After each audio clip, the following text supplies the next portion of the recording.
Baiklah, perhatian kepada semua murid. Berikut merupakan syarat pembelajaran bagi mengikuti kelas Bahasa Melayu bersama Cikgu Najib. Pertama, pastikan murid sudah bersarapan. Kedua, sila sediakan buku nota dan alat tulis bagi menyalin semula nota yang telah cikgu berikan. Dan yang ketiga, berikan tumpuan sepenuhnya bagi kelangsungan proses pengajaran dan pembelajaran di rumah atau PDPR. Sudah bersedia? Jom. Baiklah murid-murid. Apa yang kamu lihat di hadapan paparan ini? Terdapat ruang kosong yang perlu diisi, kan? Cikgu mahu kamu teka apa perkataan yang atau huruf yang memenuhi perkataan di hadapan. Kita lihat apakah huruf yang dapat memenuhi perkataan di hadapan ini. Terdapat 2 perkataan dan 8 huruf yang perlu diisi. Kita lihat pertama, huruf K. Apa ya perkataan yang ada huruf K? Kota, kita. Cuba murid teka. Seterusnya, huruf yang kedua, K. Ketiga, kat. Yang keempat. Jadi, bagi mereka yang telah meneka perkataan pertama itu merupakan kata, tahniah cikgu ucapkan. Seterusnya perkataan yang kedua, apa dia? Cuba teka.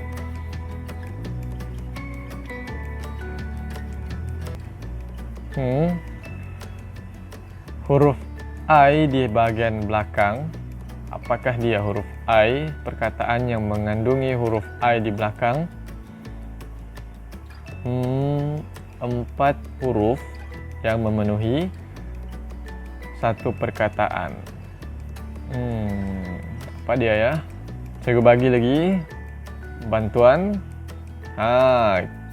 E di bahagian huruf yang kedua dalam perkataan ini. Apa dia? Tapi ataupun lari. Fi, afi. Dan yang terakhir,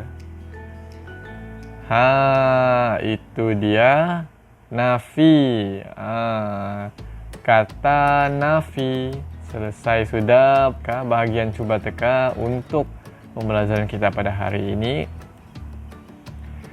Baiklah, kita akan lebih mendalami tata bahasa tahun 3 bahagian kata nafi ini. Sudah bersedia semua murid?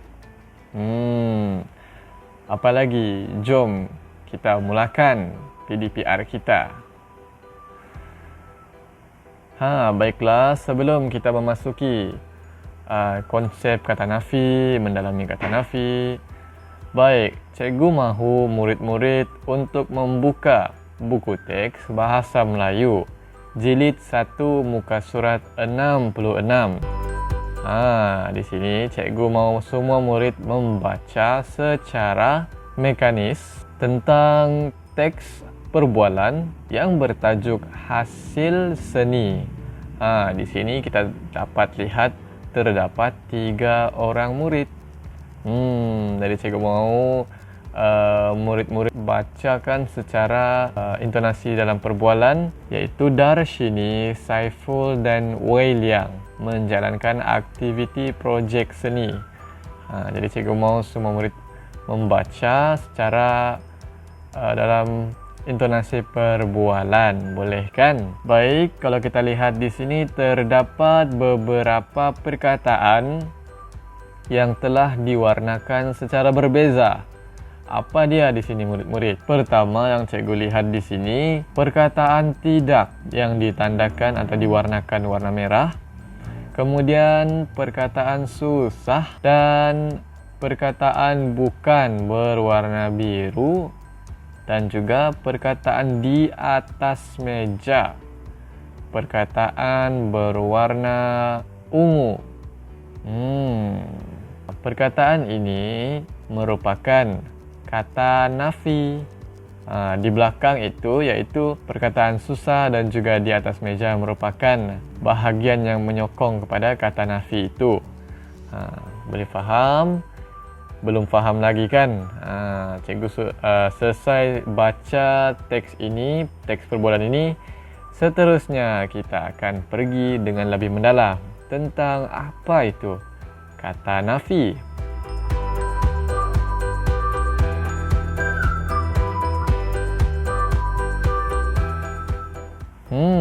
Ini dia kata nafi yang akan kita pelajari pada hari ini. Baiklah, konsep kata nafi. Kata nafi merupakan kata yang menjadi unsur bagi frasa predikat. Dalam kata nafi terdapat dua bentuk, yaitu pertama bukan dan juga tidak. Seperti yang terkandung di dalam petikan teks perbualan yang telah kita baca sebentar tadi. Terdapat perkataan tidak dan juga perkataan bukan yang diikuti dengan frasa predikat di belakangnya. Itulah maksud cikgu yang menyokong kata nafi tersebut. Kata nafi bukan menjadi unsur nafi bagi frasa nama dan frasa sendi nama. Bagi kata nafi tidak pula merujuk kepada unsur nafi bagi frasa kerja dan frasa adjektif. Baik, kita lihat contoh bagi kata nafi bukan terlebih dahulu. Contoh dalam ayat aplikasi kata nafi. Ayat pertama ini bunyinya seperti ini. Letaknya bukan di atas meja. Di sini kata nafi yang digunakan bukan, dan juga frasa predikat yang digunakan di sini di atas meja merujuk kepada predikat frasa sendi nama. Jadi jika terdapat frasa sendi nama predikatnya, maka kata nafi yang sesuai digunakan bukan. Begitu. Baiklah, kalau kita lihat ayat seterusnya. Contoh aplikasi kata nafi bukan bagi frasa nama pula. Di sini kita lihat ayat yang kedua. Projek gitar semula itu bukan usaha saya, tetapi usaha Amira. Baiklah, kata nafi yang terkandung di sini, kata nafi bukan, dan disambung dengan predikat frasa nama usaha saya. Itu dia. Seterusnya kita lihat pula contoh aplikasi kata nafi tidak. Ayat yang ketiga, stesen televisyen Lawamandau itu berada tidak jauh dari SK Tampulan Teripok. Kata nafi di sini yang digunakan tidak dan disambung dengan predikat frasa adjektif. Baiklah, dan contoh bagi aplikasi kata nafi tidak dalam ayat yang keempat. Bapaknya tidak turun ke kebun hari ini. Kata nafi yang terkandung tidak ditambah dengan frasa kerja sebagai predikatnya, yaitu turun ke kebun hari ini. Jadi murid-murid boleh faham tentang penggunaan kata nafi bukan dan tidak. Secara kesimpulannya, kata nafi ini digunakan untuk menafikan sesuatu kenyataan. Di sini kata nafi dalam konteks ini digunakan sebagai unsur nafi bagi frasa predikat di dalam ayat. Penggunaan tidak dan bukan juga perlulah digunakan dalam konteks ayat dengan betul. Seterusnya, kita dapat mengukuhkan lagi asas pengetahuan kita terhadap aspek tata bahasa. Penting kan kita belajar tata bahasa ini? Lebih-lebih lagi dalam pertuturan harian kita dan juga penulisan kita. Jadi, cikgu doakan selamat maju jaya kepada murid-murid tahun 3.